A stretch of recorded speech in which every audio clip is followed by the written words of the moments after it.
Hello friends, स्वागत है आपका अपने यूट्यूब चैनल में। आज हम पढ़ेंगे PCOC 131 वित्तीय लेखाकरण। इस वीडियो में हम टोटल 2 यूनिट लेंगे। चलिए स्टार्ट करते हैं। पहला यूनिट है लेखाकरण का स्वरूप तथा कार्यक्षेत्र। इसमें पहला टॉपिक आता है लेखाकरण क्या है। कोई भी व्यवसाय आमतौर पर उसके मालिक द्वारा लगाए गए धन से आरंभ होता है। व्यवसाय के मालिक अनेकों स्रोतों से धन लाता है, जैसे बैंकों से कर्ज लेकर तथा लेनदारों से अतिरिक्त धन प्राप्त करके। इन सभी धनों का हिसाब लिख कर रखा जाता है। हिसाब लिख कर रखने की प्रक्रिया को ही लेखाकरण कहा जाता है। दूसरा टॉपिक आता है बही खाता किसे कहते हैं।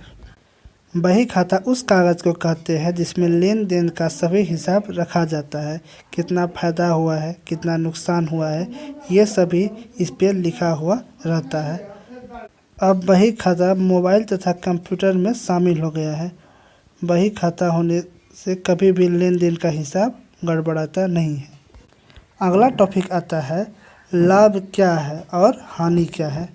वस्तु को उसके खरीद मूल्य से ज़्यादा मूल्य पर बेचा जाए तो वो लाभ है, और वस्तु को उसके खरीद मूल्य से कम मूल्य पर बेचा जाए तो वो हानि है।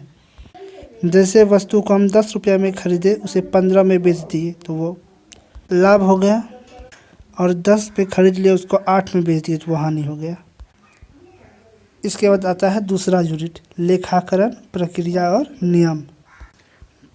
डिस्क्रिप्शन में व्हाट्सएप ग्रुप का लिंक है, आप उसमें ज्वाइन करके सभी प्रकार की जानकारी पा सकते हैं, और उस ग्रुप में सभी विषय का PDF फ्री में दिया जाता है। इसमें पहला टॉपिक आता है वित्तीय स्थिति क्या है।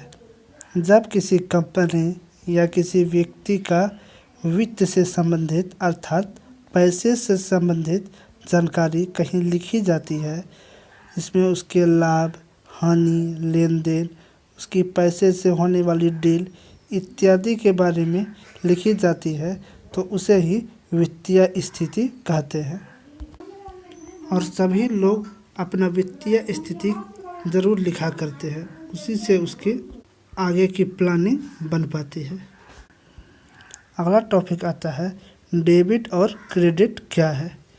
डेबिट का अर्थ होता है निकालना, और क्रेडिट का अर्थ होता है जमा होना।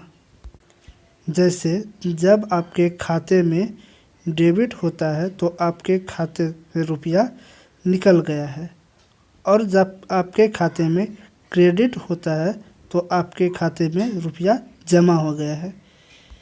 जैसे आपके पास मैसेज आया 5000 डेबिट, मतलब आपका खाता से 5000 रुपया निकल गया है, और मैसेज आया 5000 क्रेडिट, मतलब आपके खाते में 5000 रुपया आ गया है। तो हम लोग का दोनों यूनिट समाप्त हो गया है। ऐसे ही जानकारी के लिए आप मेरे चैनल को सब्सक्राइब करें।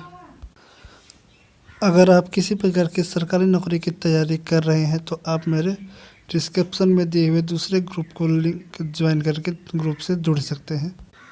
उसमें सरकारी नौकरी से संबंधित सभी प्रकार के अपडेट मिल जाएंगे। वीडियो देखने के लिए धन्यवाद। जय हिंद।